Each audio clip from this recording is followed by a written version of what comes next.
First டைமாக வீட்டில் jam cake try பண்ணியிருக்கோம், அதுவும் குக்கரில். ஸோ அது எப்படி வந்திருக்குங்கிறத இந்த வீடியோவில் பார்க்கலாம். அதுக்கு ஃபஸ்ட்டு ஒரு மிக்சிங் பவுலில் 2 முட்டையை உடச்சி ஊற்றிக்கலாம். அது கூட 75 கிராம் ஜீனி சேர்த்துட்டு அதையும் நல்லா விஸ்க் வச்சு பீட் பண்ணிக்கலாம். இப்போ அதில் 1 டீஸ்பூன் வெனிலா எசன்ஸ், ஒரு 120 கிராம் மைதா சேர்த்துட்டு அதையும் நல்லா மிக்ஸ் பண்ணிக்கலாம்.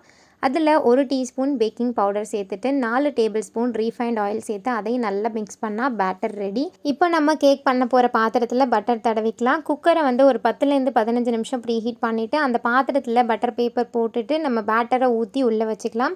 ஒரு 40லேருந்து 50 நிமிஷம் மீடியம் ஃப்ளேமில் வச்சு எடுத்தோம் அப்படின்னா சூப்பரான கேக் ரெடி ஆகிடும். இப்போது மேலே ஸ்ப்ரெட் பண்ண போகிற ஜாமுக்கு ஃபஸ்ட்டு சுகர் சிரப் பண்ணிவிட்டு அதை கேக்கில் நல்லா ஊற்றிக்கலாம். பாக்கி இருக்கிற சுகர் சிரப்பில் 2 ஸ்பூன் ஜாம் சேர்த்துட்டு அதையும் நல்லா மிக்ஸ் பண்ணி மேலே தடவிட்டோம் அப்படின்னா ஜாம் கேக் ரெடி ஆகிடும். ரொம்ப சூப்பராக இல்லைனாலும் ஓரளவுக்கு சாப்பிட்ற மாதிரி தான் இருந்தது. இன்னொரு வீடியோவில் ட்ரை பண்ணலாம். பாய்.